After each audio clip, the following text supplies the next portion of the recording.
If you listening to this, homie, listen to me. My shine. I don't want to see you lose. No real want to see you lose. That ain't what about. This culture, this game, this rap. This ain't what it's about. I don't want to see you lose. Real just want to see real shine together. Real come up together. You understand? When I was the number one in the rap game, I showed love. When French was on fire, he showed love. Can we finally admit that Rick Ross is weird? Why? Why do you say that? And I know this is you saying finally admit like we've been like holding that in. Like, what you mean finally admit? Like, well, we did talk about this in the beginning after the Like That thing and then 20v1 started. And I know we are the Drake Bias podcast, but I'm speaking from a very objective place. We didn't put enough light into how weird it was that Rick Ross entered into that rap beef. Why are you in this whole thing? And then you came up with an excuse that it was because Drake didn't clear his verse for French Montana's album, which made all the sense in the world because everyone was waiting for Drake to say something in the biggest moment. And it wasn't about to be a verse he did 10 months ago. Mm-hmm. And then French Montana is sitting next to him going like, nah, I was fine with it. Mm-hmm. So what the you doing, Rick Ross? But you're finding any way to just get in this. And now you're telling, yo, I want to see you win, homie. Shut up. Shut up. He's one of my favorite rappers. He's hilarious. His discography is incredible. But that's some weirdo. Like, that's super weird. Yeah, but is that not weird? We knew what that was in the moment, though. We said that.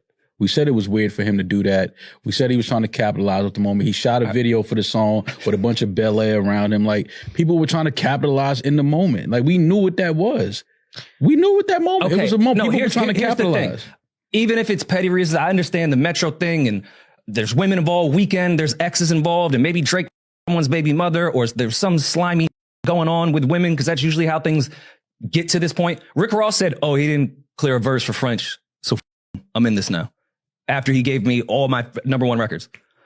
Yeah, I mean. That's like that. Everyone else, I understood why, even if it wasn't a great reason, I understood why the 20v1 existed and everything in the history with Drake and certain artists.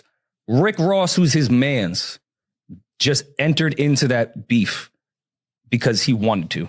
I guess I'm saying it was called out, but it wasn't highlighted enough in that whole thing of why is Rick Ross doing this. Welcome back, guys. Today we're going to be breaking down the escalating beef between Rick Ross and the host of Roy and Mal podcast.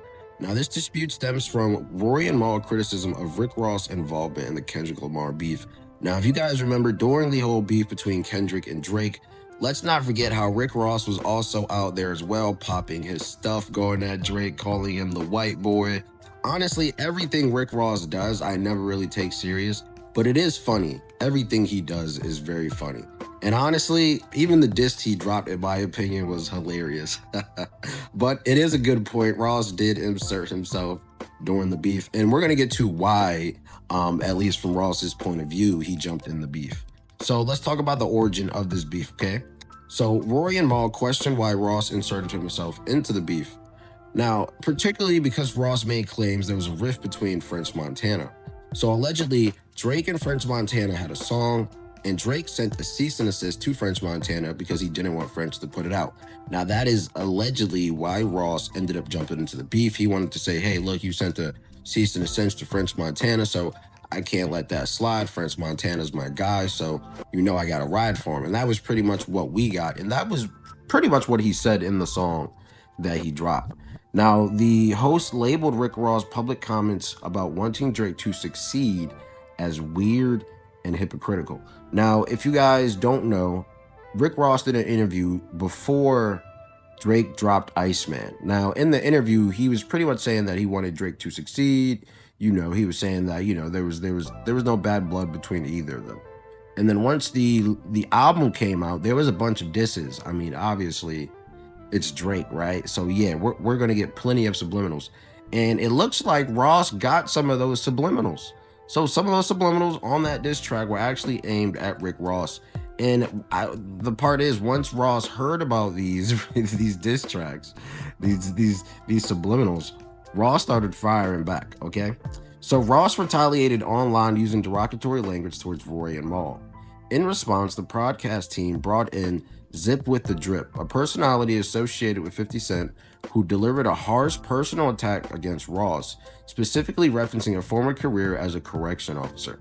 Now, if you guys do not know, this is something that 50 Cent exposed years ago during their beef. And this is something that unfortunately will always come up for Rick Ross, his previous career as a correction officer prior to transforming into a quote unquote gangster rapper, right? And this is the thing, right? A lot of these guys, I'm not going to say that Ross is fake, but a lot of it is a facade, right? Now, granted, you can go from being a 9-to-5er to wanting to rap and then blowing up in rap and becoming somebody like Rick Ross. But it is funny when people do bring up that he used to work as a CEO, which at this point, like, come on, like, we know. But anyway, Rick Ross responded by attacking Mal's family members, specifically Mal's brother. Now, I'm honestly interested to see how will this end, right? Honestly, when you bring up family in beefs, and honestly, this isn't a rap beef, right? But when you bring up family in a escalating argument, right, there are going to be problems, right? How will Maul feel? And we know that Maul will respond some way, somehow, right? What is he going to say? Will they rectify this situation? Will this situation go too far? Now, I will say, I do think, even though I do think Maul is a Drake Glazer, I do think his comments on Rick Ross, as far as Rick Ross, like, we know why you jumped in the beef. You did it to be petty, right? So that's valid. Like, asking him that and trying to figure out that, like, that's valid. Like, we already know why Ross jumped in the beef. It was to be petty. Ross just wanted to be heard, and he just wanted to get some shots off at Drake while Drake was at his lowest point. Now, Ross comes back pretty much saying, hey, it's all peace. Ross, you have to know that Drake is a petty guy too. Drake already had those diss tracks loaded up the moment prior, maybe even before Ross even jumped in the beef, right? Maybe Drake already had those shots planned. He already knew that he was gonna take shots at Ross, right? So look, we know Drake is a petty guy. Ross should have knew that shots was coming, been prepared for it. So Ross not only has to handle with the Drake thing now where he's going at Drake because of these shots, but he's also going at Maul as well, which this is interesting. You know, I'm not a big fan of Roy and Maul, but I do like some of the stuff that they gravitate towards. I'm interested to see how this is going to end. We do know that Maul's going to respond some type of way. And honestly, I can't wait to see how this is going to finish out. But we know Rick Ross, if anything, he's a top troll. Like, Rick Ross is built for this internet stuff, if anything. But yeah, let me know what you guys think down in the comments below. Hit that like button if you're new. Subscribe. I'm out.